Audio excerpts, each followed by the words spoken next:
Olá pessoal, aqui é o professor Paulo, bem-vindos ao terceiro bimestre. E nesse bimestre a gente vai falar um pouquinho sobre propriedades coligativas. Deixa eu arrumar meu microfone aqui. Bom, o conceito de propriedades coligativas existem 4 propriedades das soluções que dependem da quantidade de partículas de soluto dissolvidas em uma certa quantidade de solvente, mas não da natureza dessas partículas dissolvidas, beleza? Então a gente vai falar de propriedades coligativas. Nas propriedades coligativas, a gente tem ebulioscopia, crioscopia, tonoscopia, osmose, a gente vai ver todas elas, tá? Então, elas são conhecidas como propriedades coligativas, tá? A palavra vem do latim co, que indica participação simultânea, e ligare, que significa unir ou ligar. Essas propriedades vão ter a ver com ponto de ebulição, ponto de solidificação, pressão de vapor, tá? As 4 propriedades coligativas que a gente vai estudar são abaixamento da pressão de vapor e aumento da temperatura de ebulição, abaixamento da temperatura de solidificação e tendência do solvente a atravessar determinadas membranas de permeabilidade seletiva, que isso é osmose, tá? Então, vamos ver cada um dessas propriedades. A primeira é abaixamento da pressão de vapor, que a gente classifica como efeito tonoscópico, tá? O efeito tonoscópico, no caso.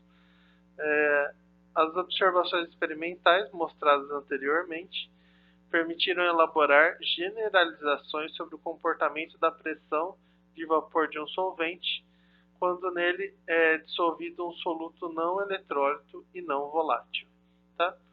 Um não eletrólito quer dizer que não vai promover eletrólise, ele não vai ter íons, no caso. Ele não é volátil, ele não evapora facilmente, tá? A gente viu as curvas de solubilidade, tudo até agora. Então, é uma bola de neve, é uma continuação. Tá falando aqui, ó, nas soluções A e B, a quantidade de glicose e sacarose em mols dissolvida em uma igual quantidade de água é a mesma. Isso revela que o abaixamento de pressão de vapor provocado pela presença de um soluto depende da concentração de partículas e não da natureza desse soluto, tá? Então, na verdade, esse soluto a gente vai ver no próximo slide. Só para resumir esse conceito, significa que igual quantidade de mols de diferentes solutos dissolvidos numa mesma quantidade de solvente vão causar o mesmo abaixamento de pressão de vapor, tá? O que quer dizer abaixamento da pressão de vapor? Lembra que a gente viu anteriormente, quanto mais volátil, ou seja, quanto mais fácil evapora a substância, a solução, maior a pressão de vapor ela faz. Pensem assim, ó, evapora, faz pressão, tá? Evapora pouco, faz menos pressão. Vamos então ver os exemplos. Então, pessoal, aqui é um exemplo, tá? Onde a gente tem a pressão de vapor da água e de uma solução. Por exemplo, pode ser com... a solução é glicose e sacarose, tá? Então, as soluções com glicose e sacarose vão fazer a mesma curva, igualzinha. Por quê? Colocou foi 0,5 mols dos dois, uma solução 0,5 mol de glicose, outra solução 0,5 mol de sacarose. E elas vão ter a mesma curva, por quê? Independe de qual soluto eu estou usando, tá? O que importa é a concentração do soluto. E a água vai ter uma pressão de vapor aqui, ó, nessa curva aqui. Quanto mais próxima a curva desse eixo Y, maior a pressão de vapor, tá? Então quer dizer que se eu adiciono glicose ou sacarose, eu causo um abaixamento da pressão de vapor. Isso acontece com sal também. Se eu adiciono sal, eu causo um abaixamento da pressão de vapor, tá? Eu adicionei um soluto, e aí esse soluto vai causar um abaixamento da pressão de vapor, ou seja, vai demorar mais para ele evaporar. Se antes, por exemplo, ele evaporava 100 graus, agora ele vai evaporar 101, 102. Não é uma coisa tipo 200, não. Vai aumentar em alguns graus, mas já faz uma diferença boa. Por exemplo, na culinária. Se você for cozinhar macarrão, por exemplo, e colocar um pouquinho de sal já na água, aquilo vai causar um abaixamento de pressão de vapor. Ou seja, ela vai demorar mais para evaporar. Ela vai atingir temperaturas mais altas. E com isso ela vai cozinhar mais rapidamente o seu macarrão. Tem a lei de Raoult nessa parte de propriedades coligativas. O Raoult foi um cientista francês, François-Marie Raoult, que fez uma ampla série de medidas experimentais de pressão de vapor. A partir delas, pôde-se anunciar em 1882 uma regularidade que atualmente é conhecida como Lei de Raoult. Lembra que eu falei para vocês de diferenças de teorias e leis? As leis, pessoal, elas são teorias, e aí se elas forem comprovadas cientificamente, elas viram lei.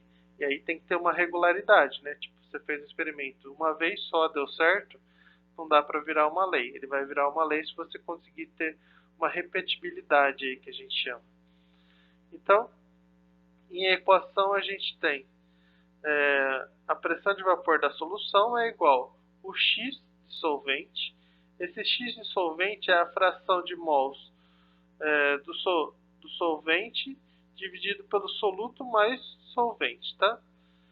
Isso aqui é o número de mols. Por exemplo, se tem 5 mols de solvente e 1 mol de soluto, você vai colocar 5 mols de solvente, 1 mol de soluto mais 5 de solvente. É a fração.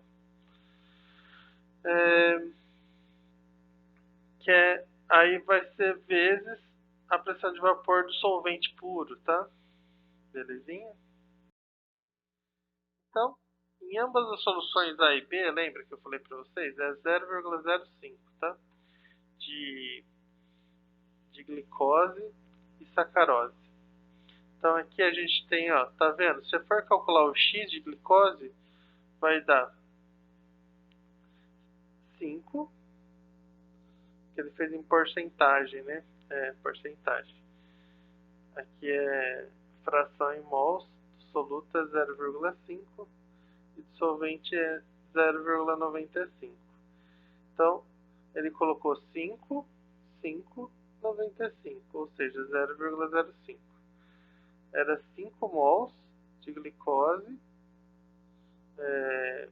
em 95 mols de água. Então, se você fizer a continha aqui, dá 0,05. E o X da água? Dá para você fazer também. Você fez o X da glicose, dá para fazer o X da água, que é 95 mais 5 mais 95. Belezinha? E a mesma coisa para a sacarose. Por isso nós dão a mesma curva. O X são iguais. Isso não importa o tipo de soluto que eu estou usando, tá? Se os valores aqui, as frações forem iguais, a curva vai ser igual. E por último aqui, a gente vai falar como acontece do macro para o micro aí, essa lei de Raoult. Então, tudo se passa como se a presença das partículas do soluto atrapalhasse, entre aspas, aí, a vaporização das moléculas do solvente líquido. Mas não a condensação das moléculas que estão na fase de vapor, tá? Então, aqui é como se essas moléculas do soluto dificultassem a evaporação das moléculas do solvente. Na verdade, tem uma interação intermolecular entre as moléculas, como se fosse uma atração. Essa atração vai dificultar com que elas evaporem. Beleza? Era isso na aula de hoje. Essa aula é curta, tá? E espero que vocês tenham entendido. Na próxima aula a gente vem com exercício. Um abraço a todos.